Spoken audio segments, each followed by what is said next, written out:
वो एक बांस में आकर के बैठ गया 7 गांठ, और सप्ताह जैसे होता गया तैसे एक एक मुक्त होता गया, अंत में मुक्त हो गया। एक विमान आया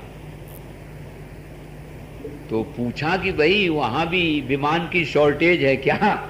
अरे इतने लोगों ने सुना, सबके लिए आना चाहिए था।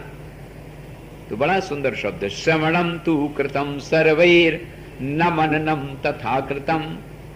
भाई कथा सुनी तो सबने, लेकिन इसने जितना मनन किया है ध्यान पूर्वक, इतना दूसरों ने मनन नहीं किया है।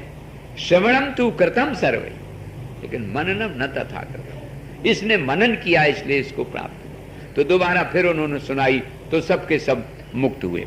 तो इस प्रकार से ये 2 दृष्टांत, पहला तो भक्ति ज्ञान वैराग्य को प्रकाशित करने वाले, और दूसरे आत्मदेव का उद्धार करने वाले। इसीलिए आप लोग पूर्वजों के लिए आप प्रायः सुनते हैं, ये बहुत अच्छी बात है। लेकिन जरा ये भी ध्यान रखना, जो मूल बात है वो मूल बात ये है कि हमारे जीवन में कई बार ऐसे अवसर आते हैं जिन अवसरों में हम सुन तो लेते हैं लेकिन मननम न तथा कृतम, मनन नहीं कर पाते। तो आत्मोद्धार की बड़ी सुंदर युक्ति। अब विधि बताते हैं 6वें अध्याय में। तो विधि का वर्णन क्या करें, भागवत के महात्म के 6वें अध्याय में आप लोग मूल में देख लें। पूरा अध्याय हमारा तो निवेदन आप एक बार जरूर पढ़ें, एक एक श्लोक बड़ा महत्व का है। देखो जैसे भागवत है ऐसे ही विवाह काम काज में आप लोग क्या करते हैं, पंडित को बुलाया, मुहूर्त निकाला, और जिन जिन महीनों में मुहूर्त निकाला जाता है वही वही महीने इसके भी हैं। खास तौर से आषाढ़ सावन भादों कुंवार कार्तिक तो अभी आप सुनी लिए, अगहन भी है। यूं तो जो जो लग्न होती हैं बैसाख जेठ में भी होती हैं, कथा कभी भी कहो कोई बात नहीं। और एक बात हम अपनी व्यक्तिगत जानते हैं, कथा कहीं का है और कोई का है, सब वंदनीय है। अगर कोई राधे श्याम रामायण की धुनी में आला में कैसी भगवान की कथा का है, हम उनकी चरण वंदना करते हैं। भगवान की कथा तो कह रहे हैं।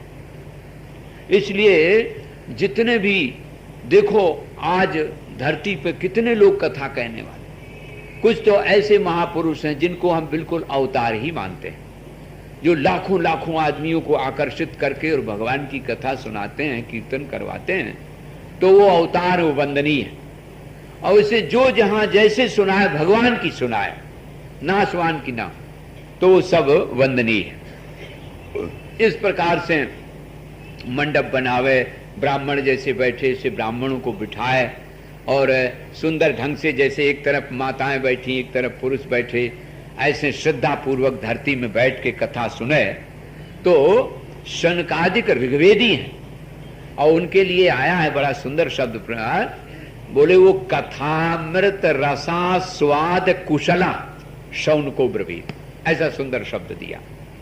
कथामृत के रस का स्वाद लेने में कुशल है, ऋग्वेदी ब्राह्मण है, और सूत जी ऊपर बैठे कथा सुना रहे हैं। अब आप इसकी महिमा देख लो, इतने बड़े बड़े विद्वान ब्राह्मण और नीचे बैठ के कथा प्रेम से सुन रहे हैं, ये महिमा है कथा की। जब ये कथा सनकादिकों ने सुनाई तो महाराज उसी समय भगवान स्वयं प्रकट हुए बताते, और खूब गाजा बाजा हुआ। प्रहलाद स्थालधारी तरल गतितया चोद्धव कांशधारी वीणाधारी सुरर्षि स्वर कुशलतया राग कर्तार्जुनोभूत। क्या बाजा बजा महाराज। प्रहलाद नारायण ताल बजाए और कांसे उद्धव बजाए, वीणा बजने लगी देवर्षि नारद जी की, और राग करता अर्जुनोभूत। इंद्रोवादीन मृदंगम जय जय सुकरा कीर्तने ते कुमारा यत्राग्रे भाववक्ता सरसरचनया व्यासपुत्रो बभूव। और इंद्र मृदंग बजा रहे हैं महाराज, सनकादिक जय हो कर रहे हैं। भगवान सुखदेव जी जैसे वक्ता कथा सुना रहे हैं। बोलो सुखदेव भगवान की। तो वक्ता और श्रोता, थोड़ी बात ये भी बता देते हैं। वक्ता में क्या बताया? विरक्तो वैष्णवो विप्रः वेद शास्त्र विशुद्धिकृत। इतने बस काफी, इतने याद कर लो। एक तो सबसे पहले विरक्त होना चाहिए। देखो ये न कहना कि व्यास लोगों को क्या अधिकार नहीं, पूरा अधिकार है। हम तो अभी कह चुके कि किसी भी भाषा में कैसे खड़े बैठे नाच के उठ के कैसे कहा है, भगवान की कथा कहा है, वो वंदनीय है। यहां तो उदाहरण ही है, सूत जी सुना रहे हैं। सूत माने जो विलोम प्रकट होता है। ब्राह्मणाभ्याम, ब्राह्मण पत्नी से क्षत्रिय से पैदा होता, ब्राह्मण्याम क्षत्रियाज जाता। ऐसे सूत जी ऊपर सिंहासन पर बैठे सुन रहे हैं, कह रहे हैं, और भगवान सौनकादिक ऋषि महात्मा विद्वान ब्राह्मण सब सुन रहे हैं, इसलिए अधिकारी। लेकिन कथा कहने वाले आपने अभी 3 सुने ना, सनकादिक, पूर्वेशा में भी पूर्वजा, उन्हें क्या बताओगे? वो तो कोई लिंग रखते ही नहीं, हो तो महाराज बिल्कुल अवधूत शिरोमणि। सनकादिक पहले वक्ता, सुखदेव जी और नारद जी तीनों विरक्त हैं। तो सचमुच में कथा जो कहने वाला है उसको विरक्त ही होना चाहिए। और श्रोता सब गृहस्थ हैं भाई, देख लो तमाशा। तो विरक्त होना चाहिए। और एक बात, जो कथा कहते हैं वैष्णव होए, विश्व व्याप्त अर्थ में संपूर्ण परमात्मा सर्वरूप में व्याप्त है। लेकिन जैसे गाय के शरीर भर में दूध होता है, स्तनों से प्रकट होता है, ऐसे ही मूर्ति में, तीर्थों में भगवान सगुण साकार भी परमात्मा, उनकी उपासना भी होए। तो वैष्णव और विप्र ब्राह्मण होना चाहिए, और वेद शास्त्र विशुद्ध कृत। और एक शब्द और, कार्योति निष्प्रिया। फुर्सत में बैठा हो, सौनकादिकों के लिए आया सावकाशा, अवकाश लेके बैठे फुर्सत में, अब कोई काम नहीं, कथा सुन रहे, जल्दीबाजी नहीं। तो इतने लक्षण वक्ता में, श्रोता में भी यही लक्षण हो, माने वो शांत हो, गंभीर हो, और भोजन के बारे में आग्रह नहीं करना चाहिए। स्वास्थ्य के अनुकूल जो वैष्णव भोजन है वो करें। इस प्रकार सा ये विधि विधान जो भी बताया गया महात्मा भगवान की दया से यहाँ सब हो रहा है। देखो इसमें लिखा है महात्मा में कि भागवत का वाचन होना चाहिए। तो अभी आपने सुना, देखो पंडित लोग सब इसका वाचन कर रहे थे, मूल पाठ। बोलो प्रेम से कृष्ण भगवान की।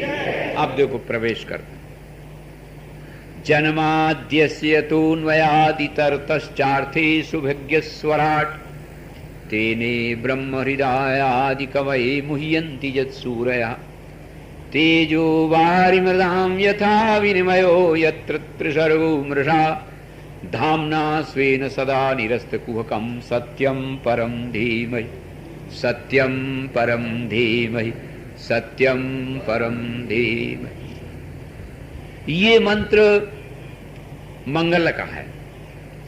तो मंगलाचरण के 3 अर्थ होते हैं। संपूर्ण ग्रंथ में क्या बात बताई गई? 1 विघ्न का विनाश, 2 और ग्रंथकार का इष्ट देवता कौन है, 3। ये 3 बातें मंगलाचरण। मगी गतौ, गत्यर्थक धातुओं की गति, ज्ञान, मोक्ष प्राप्ति, 4 अर्थ होते, मंगलार्थक है ये। और ये जो श्लोक इन्होंने बोला है, ये सभी संप्रदायों में अपने अपने हिसाब से अपना अपना अर्थ भी कर लेते हैं। वेदांती लोग जन्माद्यस्यतः ब्रह्म सूत्र में जो आया वहां से घटाते हैं, जिसमें जिस परमात्मा में यह जगत उदय सा, स्थित सा, प्रलय सा, स्थितिवत प्रलयवत, अर्थात स्थिति उदय प्रलय सा दिखाई दे रहा है, ओ परम सत्य परमात्मा स्वयं प्रकाश परम सत्य परमात्मा है। उसको नमस्कार, उसका हम ध्यान करते हैं। गायत्री मंत्र की व्याख्या, गायत्रीं समधिकृत्य वर्णते धर्म विस्तरः वृत्तासुरवधोपेतं तद्भागवत मिष्यते। तो देवी भागवत और श्रीमद् भागवत दोनों में गायत्री की व्याख्या भी है, दोनों घटते भी हैं। लेकिन यहां धीमई शब्द से स्पष्ट ही कर दिया, ये गायत्री की व्याख्या है। इसमें अलग अलग पद मिलाए गए हैं बकायदे, वरेण्य क्या है, देवस्य क्या है, तो सब पूरा का पूरा घट जाता जो का था। तो सप्ताह में तो भाई स्पर्श किया जाता है, पंडित लोग इस पर ध्यान दें। इतना ही है कि परमात्मा परम सत्य है और उसी में ये जगत उदय विलय हो रहा है, वही स्वयं प्रकाश है। वेदांत सूत्र में जन्माद्यस्यता को पहले नहीं दिया गया, तो भागवत में एक छूट दे दी गई। बोले भाई 5 बातें इसमें विशेष हैं। एक तो निर्विरोध है, काहे?